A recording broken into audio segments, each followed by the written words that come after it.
All that tugs is not otitis. It's a common complaint. Parents often arrive insistent that their child has an ear infection. Give us the antibiotics. You're really just in the way, doctor, and we're on our way to something more important anyway. So, we have parental expectations and an insistence. And hey, they may be right after all. Plus, we have our own anchoring biases to deal with. That and a full waiting room give just enough momentum to have you writing that prescription for the panacea of pediatrics, amoxicillin. I mean, if you don't, they'll just find someone else who will, right? Let's do it right. The art and science of Otitis Media, coming up next. You make tough calls when caring for acutely ill and injured children. Join us for strategy and support through clinical cases, research, and reviews, and best practice guidance in our ever-changing acute care landscape. This is your Pediatric Emergency Playbook. Welcome to the Playbook. I'm your host and coach, Tim Horechko.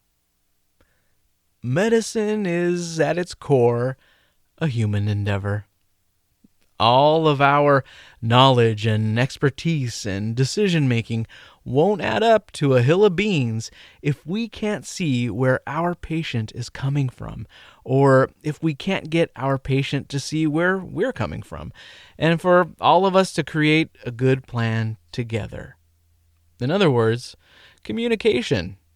The difficult part is the ego, all around, really. The world is a big, messy, confusing place. When we feel that we have a grasp on something, now that's a good feeling. Parents are stressed and tired and scared, and when they come in with a decision they've made, with a declaration, my child has an ear infection, they are taking back a little bit of the control that they may not feel that they have every day. If we go head on and try to combat that, we're messing with powers that we really do not understand.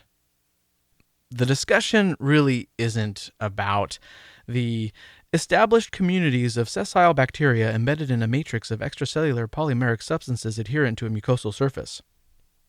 The discussion is whether or not they are an effective parent, and for that matter, an effective person. Don't take that away. My advice, fight the battles that you intend to fight, not the ones you accidentally stumble into. By the way, the same tension and struggle happens within ourselves. Fever or fussiness, the child looks okay. Aha! I'm going to call that tympanic membrane reddish, pinkish, close enough-ish. Amoxitis. Problem solved. But really, what was that whole inner dialogue about? Are you a good physician who can make a good diagnosis, or do you have to admit that you just can't tell right now whether this is an acute otitis media or not? Spoiler, often no one can tell at any given slice in time. Don't take on that battle with yourself. Today, I want us all to be at peace. Peace with what we know, with what needs time, what needs treatment, and what needs more investigation and follow-up, and where we are in our own personal development. You may think it's not a big deal, they all do fine one way or the other. Yes and no. It is true that usually we're talking about healthy children. But what about those with comorbidities? Even the healthy ones, if you have a practice pattern that is not exactly right, is not exactly evidence-based or lined up with best practice guidelines, maybe you win most of the time, but when you have a problem that's so common, your exposure to error goes up. It's a numbers game. Compound all of the times when you cut corners or make sloppy calls. Today, I want to challenge us to get better and do the right thing with a common problem that still needs our full attention.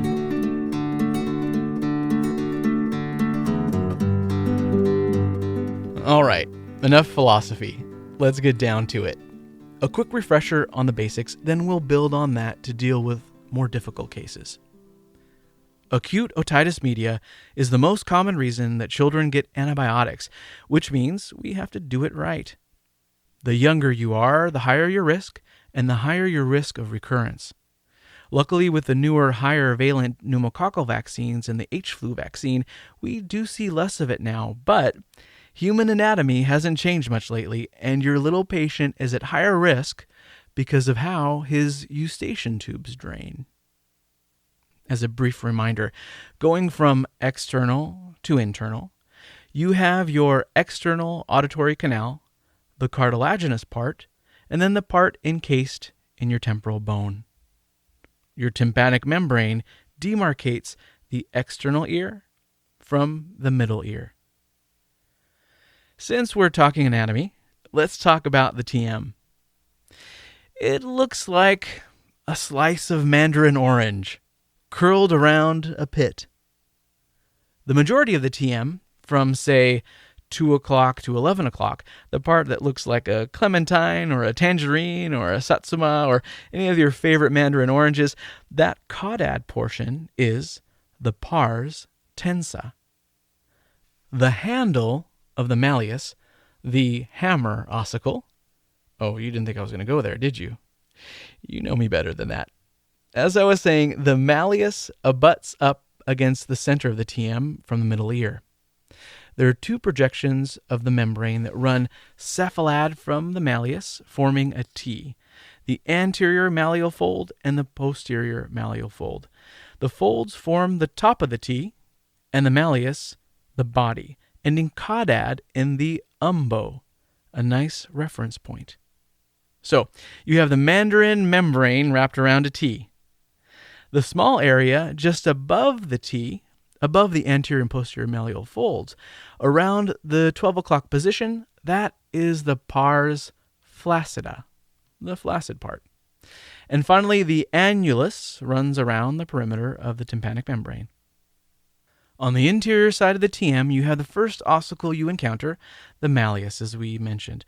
The malleus means, of course, hammer in Latin, which articulates with the incus, the anvil.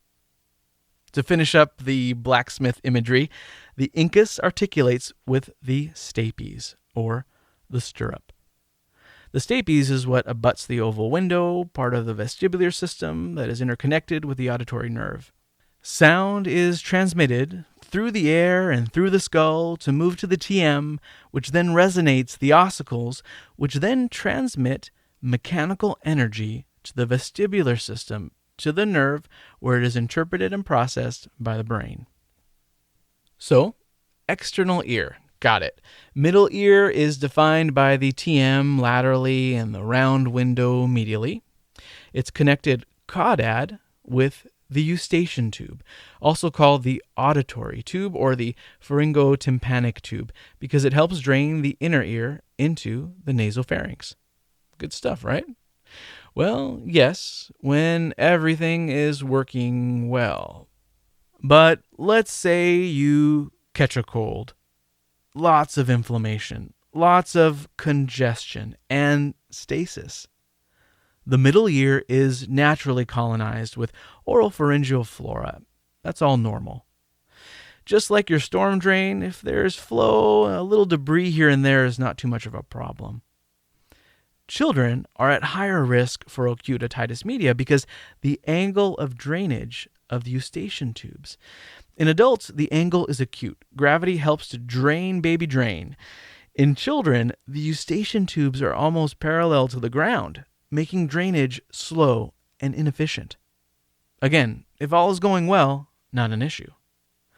But when there is backup because of inflammation, you have poor flow, fluid congestion behind the TM, and the poor ossicle system that's drowning in fluid, it may be difficult to hear since its normal function is impaired by the fluid itself. It will hurt because there's pressure in a small space that's very sensitive. It also may get secondarily infected with natural flora, or not. Therein lies the infectious rub. all that aches is not otitis media. It's our job to sort it out and to accept the things that are infection, have the courage to call the things that are congestion, and the wisdom to know the difference.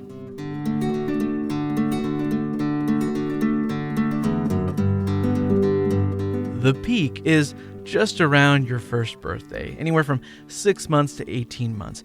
But, of course, anyone can get it at any time. Just be skeptical and ask more historical questions in the older child. It happens to run in families with a relative risk of 2.6. Daycare is actually not a very large factor. When you pool available data from various studies, it evens out around a relative risk of about 1.6.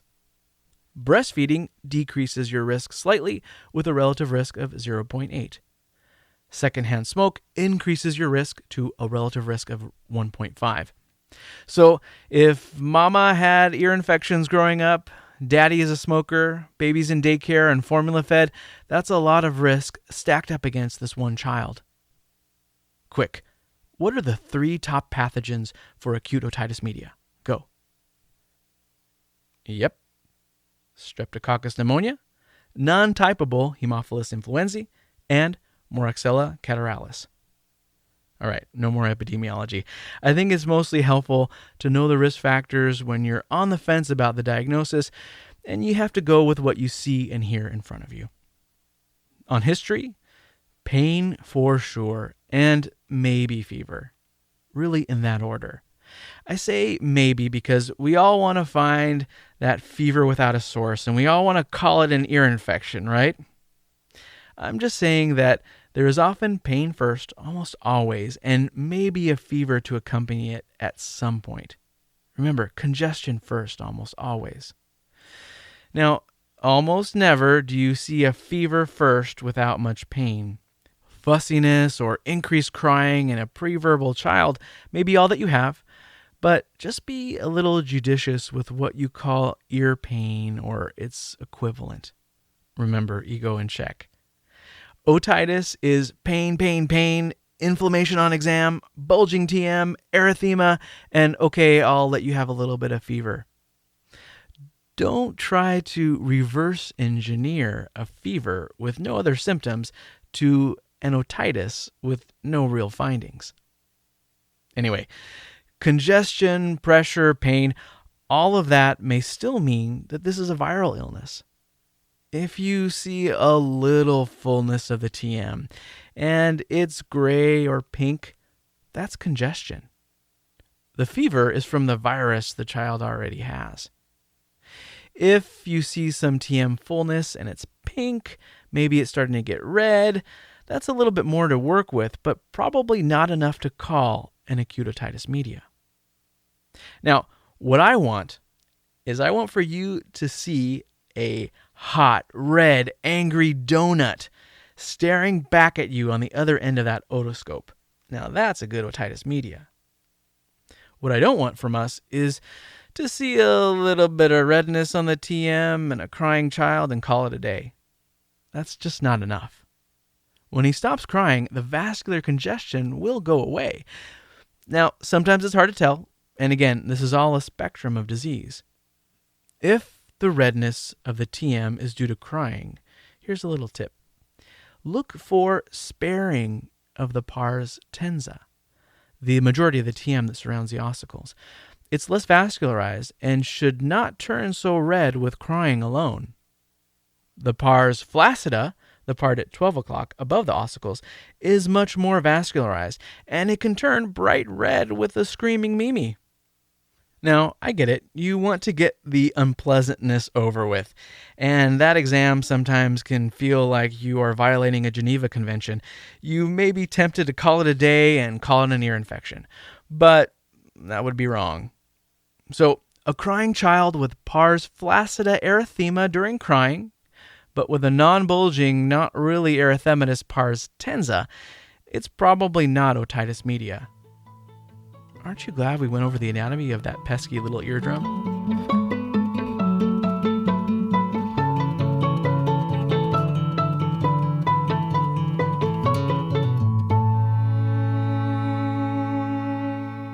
Before we leave our anatomy review, a quick word about eustachian tube dysfunction. Now, this is a big topic in and of itself, but important to touch on here. Your eustachian tubes run from your middle ear to your nasopharynx and serve three functions. They equalize pressure across the TM. They protect the middle ear from reflux of junk that comes up from your nasopharynx. And they help clear out secretions from your middle ear. You can see how a little extra swelling here or there from infection, allergy, smoke, or anything can mess up this delicate ecosystem.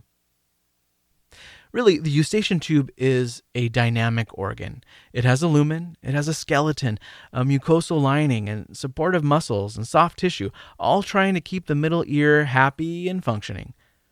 When you yawn, talk, or chew, you are keeping that eustachian tube running, opening and closing it like it should, about 50 to 100 times per hour, believe it or not.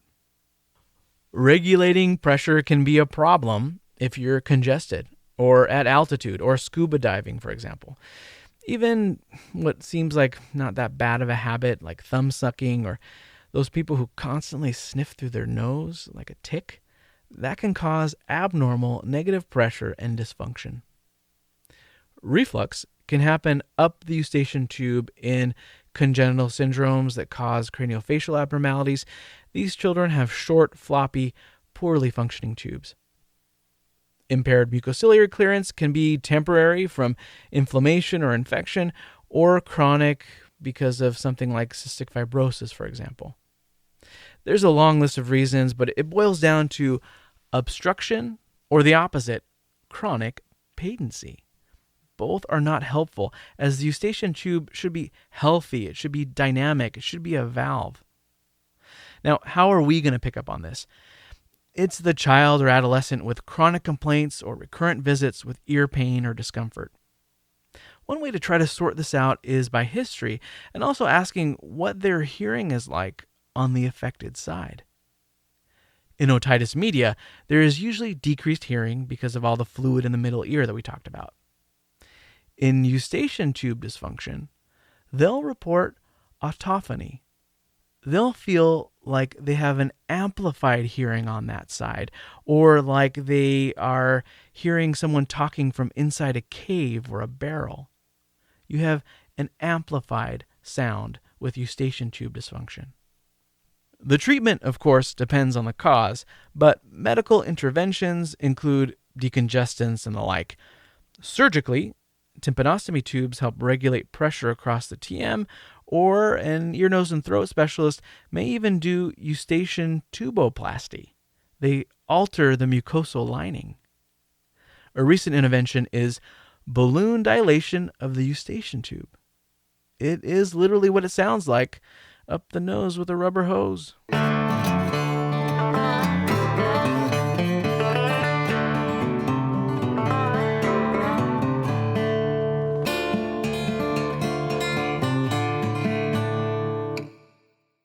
People come to us at various stages of the disease process, and I wish it were that obvious all of the time. Maybe the child only woke up just now in the middle of the night with pain concerning enough to come see you. Maybe there have been a few days of cold-like symptoms, and the fever is now more constant. There isn't a viral curve anymore. There's no more waxing and waning. You just have constant fever now, more of a bacterial picture. Again, you've seen all the different presentations that will end up being called otitis, for good or for bad. Let's look at some evidence-based findings. Remember, a likelihood ratio is a test of accuracy. It combines both the sensitivity and specificity of a certain test. On a logarithmic scale, an LR of 1 means that the results of this test do not change the likelihood of the diseases being present. Think of them on a scale of 1 to 10. 1, no difference. 2, okay, there might be some effect. 5, now you're talking. And 10 is a very significant increase in probability. In the same vein, an LR of 0.8 is okay, probably not making the diagnosis in itself. zero point 0.5, now we're getting there, and 0.1, much less likely that the disease is present if that factor is present. You can use LR for pre- and post-test probabilities, or you can use it also in isolation as a general rule of thumb. So let's look over a few LRs in making the diagnosis of otitis media.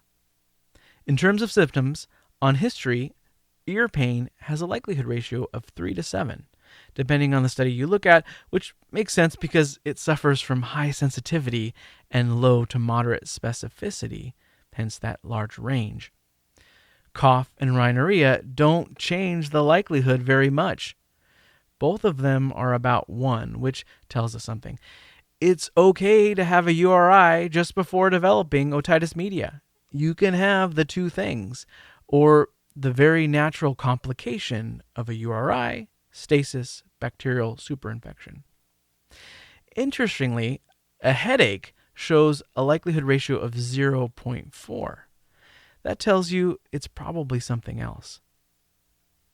Now, luckily, since history is very sensitive, signs can be more specific and therefore more accurate. Remember, I would love to see that red-hot, angry, bulging donut of a TM staring right back at me, but this constellation is not as common. When you see that, of course, you're going to treat it, but the majority of the time, you'll see one sign or the other and have to determine what to do with that one or the next, or maybe there are multiple features. A bulging TM is helpful. It has a likelihood ratio of 51. Now, there's a difference between a full TM, like when a sail fills up with wind. That's okay. That's congestion. That's just some fluid behind the tympanic membrane. That's okay. A bulging TM, though, will distort the anatomy. And you may have bulging that's asymmetric as you lose the distinct features of the umbo. Now, let's say it's a tough case, an in-between case. There's some pinkish reddish to the TM, but the infant or toddler has been crying, so what can you do? Pneumatic otoscopy. That's right. Remember that little port on the side of the otoscope? That is for your bulb to connect to. Get a good seal with your speculum and puff, puff, puff. If the TM does not bulge, the likelihood ratio for acute otitis media is 31, a great way to test yourself in the in-between cases. A mobile tympanic membrane, that is, if you puff, puff, puff, and the TM moves with the air, this has a likelihood ratio of 0.2, so very, very unlikely to be acute otitis media. Slightly red is not helpful, but distinctly red gives us a likelihood ratio of 8.4. I'll have some links to visual resources to help paint that picture on the website, but my point here is that the money is in your exam, and you just have to see a lot of ears to figure out what qualifies as a bulging TM, an erythematous TM, a non-mobile TM, and the wisdom to put it all together to come up with a plan.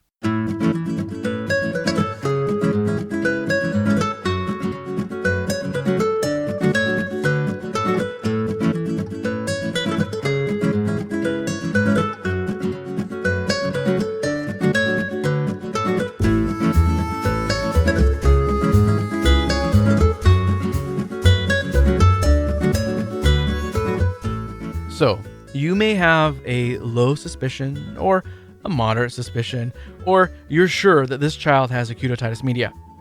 How does your management change? Let's take this opportunity to go over the latest American Academy of Pediatrics guideline. Key action statements 1A through C. First, the AAP says, quote, clinicians should diagnose acute otitis media in children who present with moderate to severe bulging of the TM or new onset otorrhea that is not due to otitis externa, unquote. In other words, bulging here takes the center stage. Also, if you see signs of TM rupture, then go ahead and call that a missed bulging. Treat it.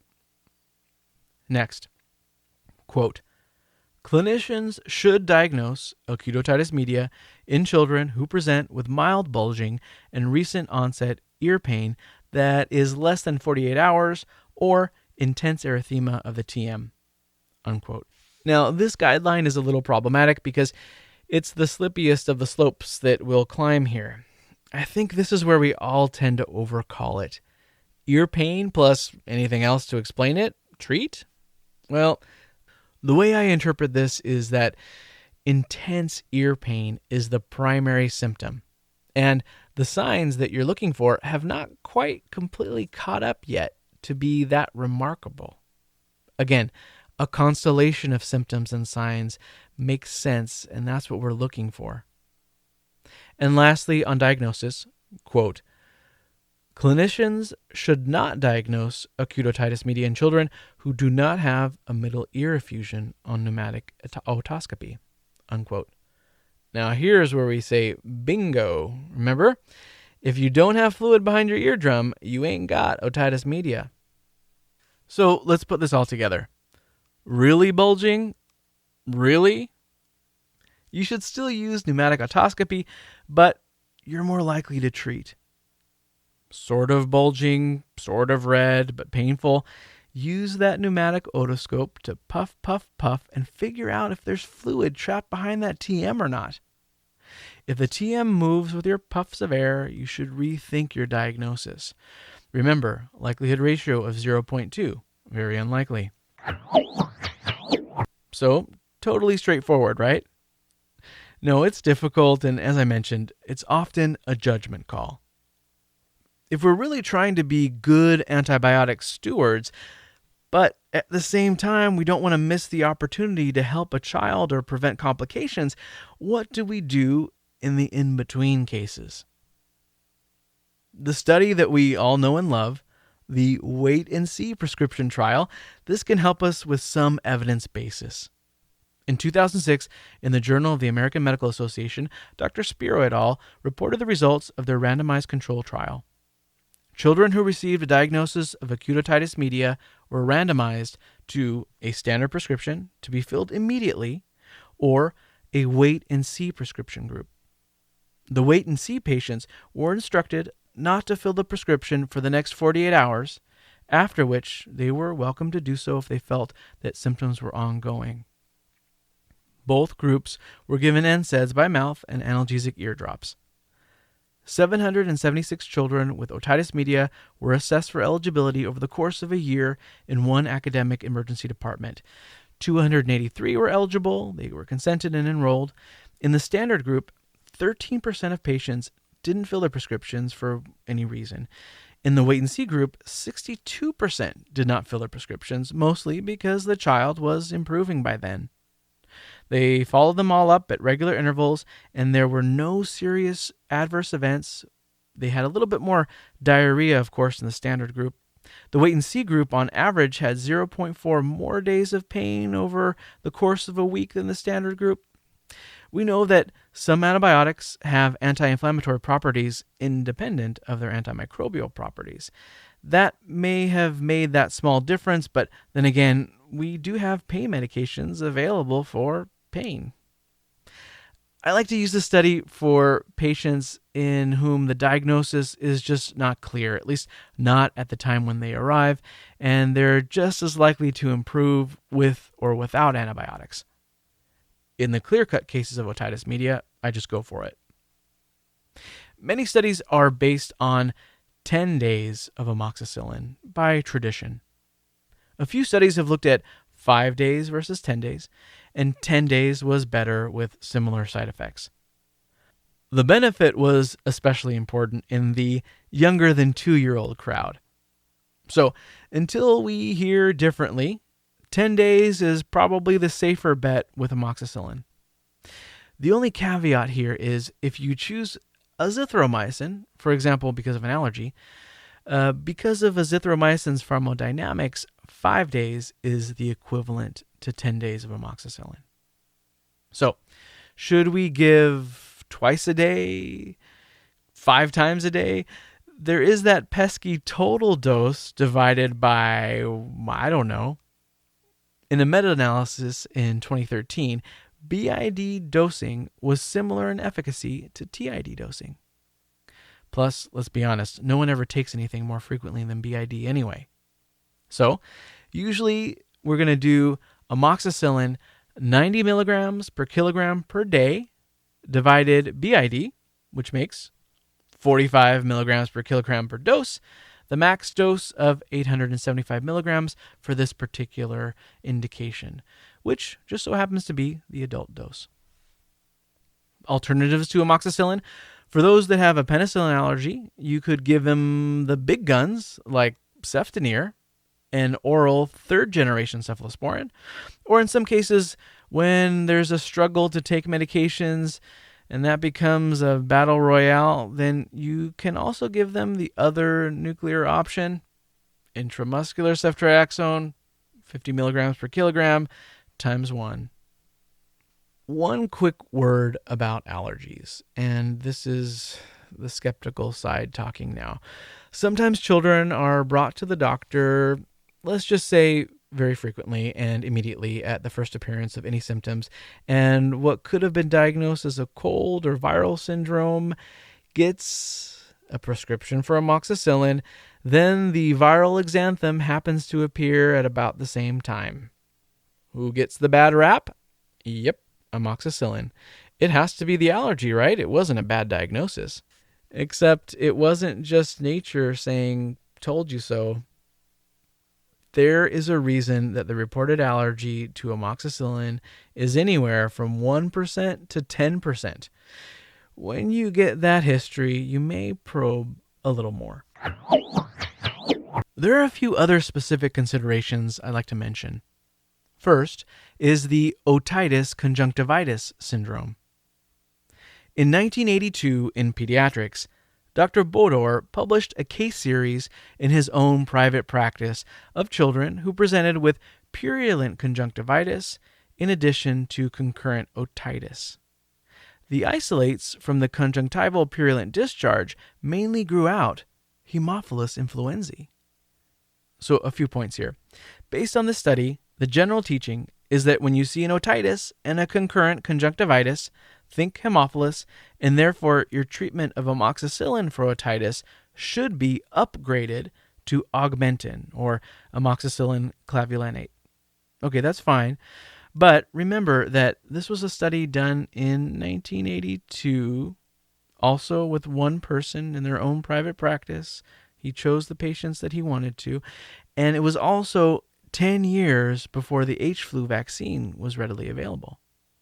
So the logic then was that 25% of all conjunctivitis children had a concurrent otitis media, and then that number increases to 73% if the conjunctivitis was purulent. How do we translate all of this info into today's practice? I think that a child with a clear viral syndrome that preceded this super infected otitis media is just that. Viral everything, including mild conjunctivitis with a possible bacterial super infected otitis. That, for me, gets standard care amoxicillin. In the goopy, purulent conjunctivitis case, don't miss that concurrent otitis. In other words, if you see purulent conjunctivitis, look in the ears too. And if so, chances are it's not H-flu anyway, because if the child is vaccinated, it makes it much less likely. But it's okay, treat for that anyway, since an untreated H-flu can be dangerous. Now, that's just how I put it all together. All right, well, what about chlamydia? In a study by Block et al. In Pediatric Infectious Disease Journal, 8% of aspirates on trypanocentesis were chlamydia pneumoniae. Now, there are issues with spectrum bias, and not all of our patients in the emergency department, in fact, 0, are getting a tympanocentesis. But mostly these are the complicated ones, or the recurrent otitis that gets the tympanocentesis from an ear, nose, and throat surgeon. I mention this only because you may see someone who was treated over and over again for an otitis appropriately at that time, given the initial presentation, but maybe you're the third, fourth person to see this child, and you need to broaden your differential. Either there is a persistent effusion or we're targeting the wrong pathogen. Chlamydia pneumonia responds to macrolides like azithromycin or clarithromycin. In adolescents and adults, doxycycline. Now, that brings us to some confusing terminology that we need to clear up. Acute otitis media, of course, is rapid onset of signs and symptoms of inflammation of the middle ear. Got it. Recurrent acute otitis media is when you have 3 or more documented and separate episodes of acute otitis media over the course of 6 months. Otitis media with effusion is presence of fluid in the middle ear without any symptoms of acute otitis media. This is my least favorite because of its name. Otitis media with effusion makes me think that there's otitis media there that's not really acute, but it's not really otitis. Here's the situation. It's just residual fluid in the middle ear, mostly seen in a resolving acute otitis media. It's important to recognize that otitis media with effusion is just a thing, something that people call, but it's just a full or bulging TM. It still has the residual fluid and it's okay. It should really be mostly asymptomatic, so don't be fooled. And lastly, we have chronic otitis media with effusion, which is otitis media with effusion that persists for 3 or more months. I just point these out again because we're seeing the patient in a snapshot in time. Ideally, his or her own pediatrician is available on demand and sees the child for this over time, serially, can compare exams, but here we are trying to cobble together a better picture of how this episode fits into the context of the patient and his presentation.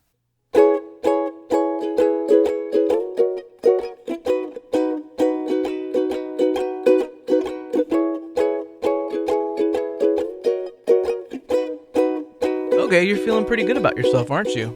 I'm getting that vibe. All right. Please allow me to terrify you a little bit with the possible complications of otitis media. Meningitis, intracranial abscess, otic hydrocephalus, so a non-obstructing mural thrombus of the transverse sinus. Also, thrombosis of the dural vein sinus, acute mastoiditis, petrositis, also called Gradenigo syndrome with abducens palsy and retrobulbar pain, facial nerve palsies, labyrinthitis, and of course, sepsis. So you're giving everyone a mox at this point now, right? I can totally see the temptation in a limited time frame to say, sure, why not? Everybody gets antibiotics. Now, it's true, all of these things can happen, but the number needed to harm with diarrhea, bacterial resistance, all of that, it's not very high. On the bright side, in a prospective observation study over a year in Brazil, intratemporal complications of acute otitis media were less than 1%. Intracranial complications in developed countries are also very rare. It is true that when antibiotics are given for a legit acute otitis media, it is true that we can decrease the risk for acute mastoiditis and cut it in half, as an example. However, if we use the strategy and we gave antibiotics to everybody, you would have to treat 4,800 people to prevent 1 case of mastoiditis. This is not a compelling argument. The good news here is that when you choose the right children to watch and wait, studies have shown that this does not increase your risk of suppurative complications. In other words, when you know that it is what it is, treat it when you have that diagnosis, but don't feel scared or bullied into treating the not quite otitis for fear of complications.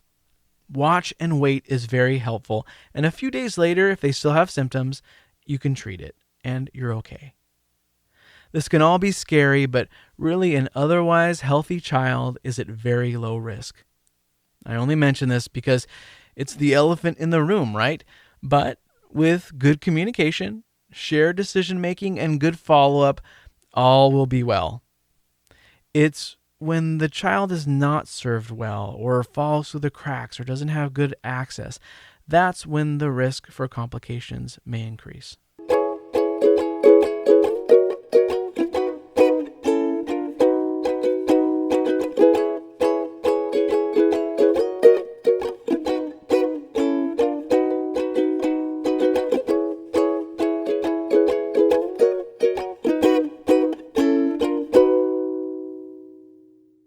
Now for the burning question.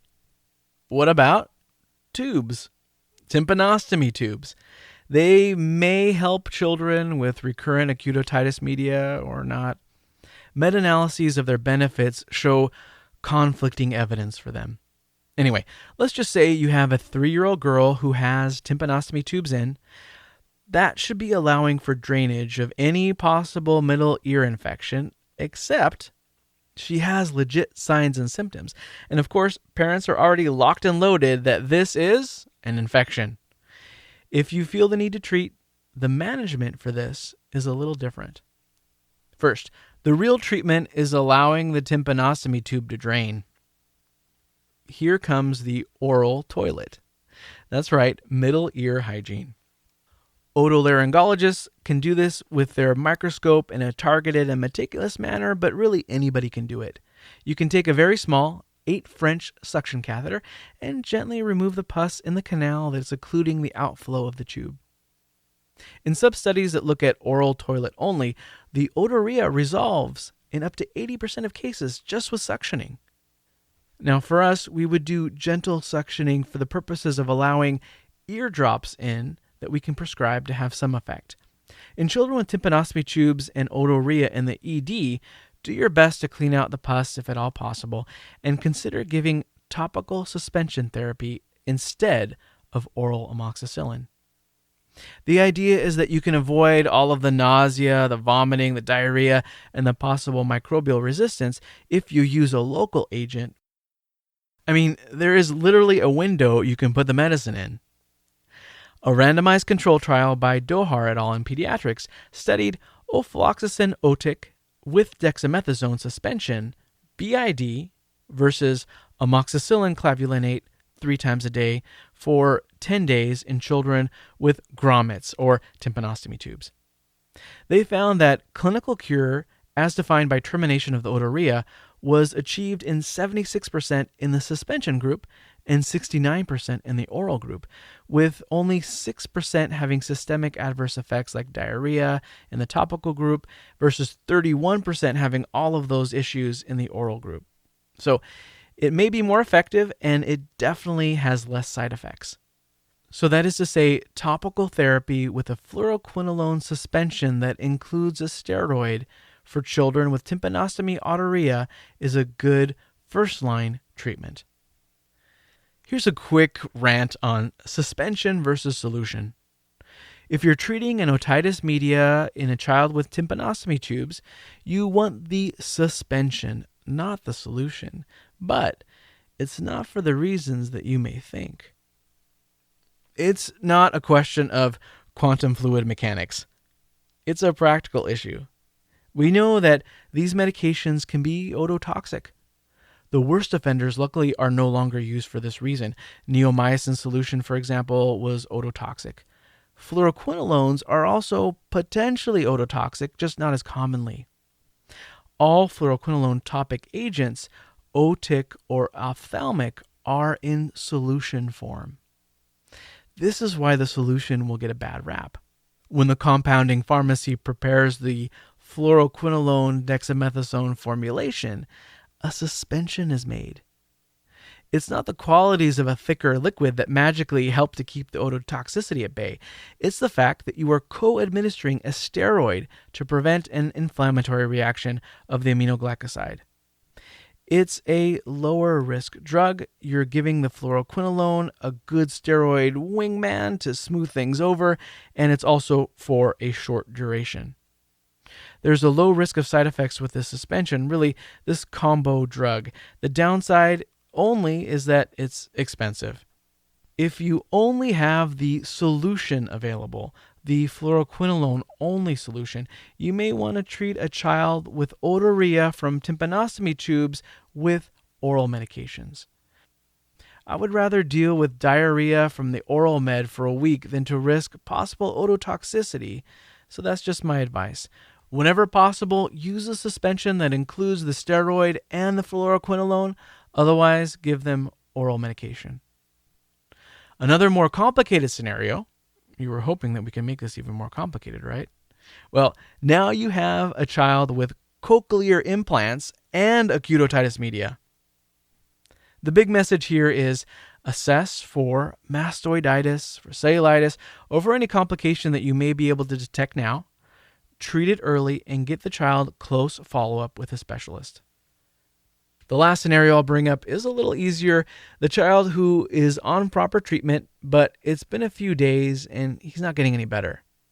This may be because of inadequate analgesia or malaligned expectations, but it may be that this is more of a non-typable H-flu presentation. So no improvement at all, or if they're worse, or really after 48 to 72 hours of treatment, they should be getting better. If they come back to you feeling worse, or maybe they had a recent exposure to amoxicillin in the past 30 days, any of those cases, switch from amoxicillin to amoxicillin clavulanate.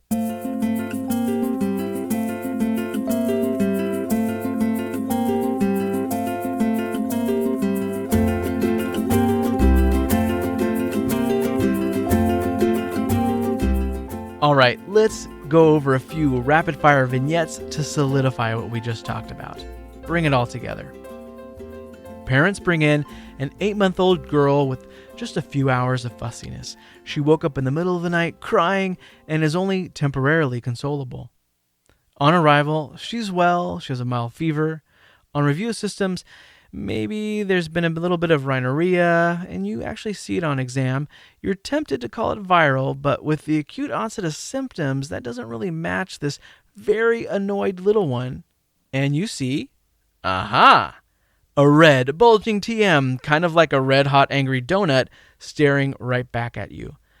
The other TM is full, but gray. This is likely a bacterial superinfection. Remember, the presenting symptom was pain. Treat with amoxicillin, 10 days.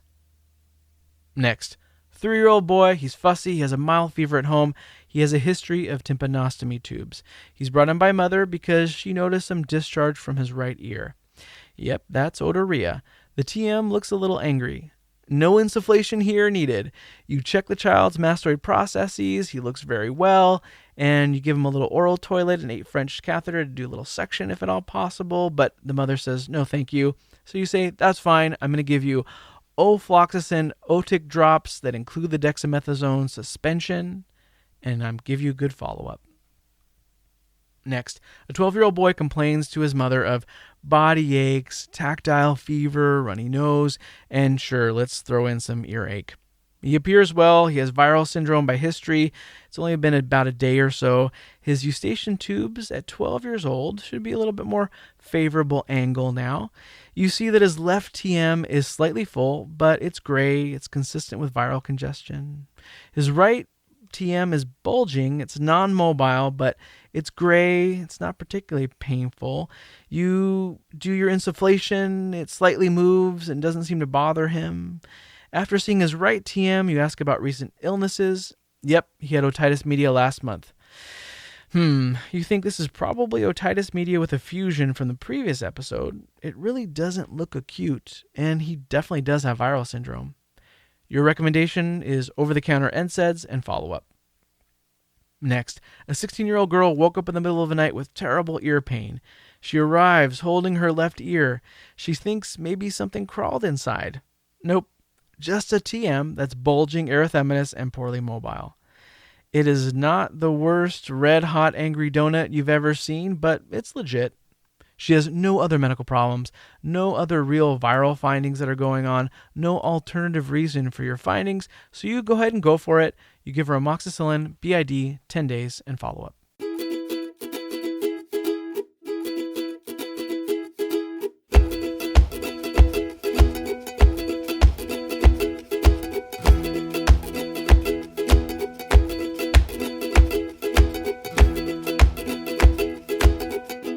Remember, pain, erythema, poor mobility of the TM, treat it. Wait and see prescription, maybe, for those in-between cases. If the TM is perforated, no submersion of the head. Remember, no swimming. Keep the ear dry and try not to blow your nose if at all possible.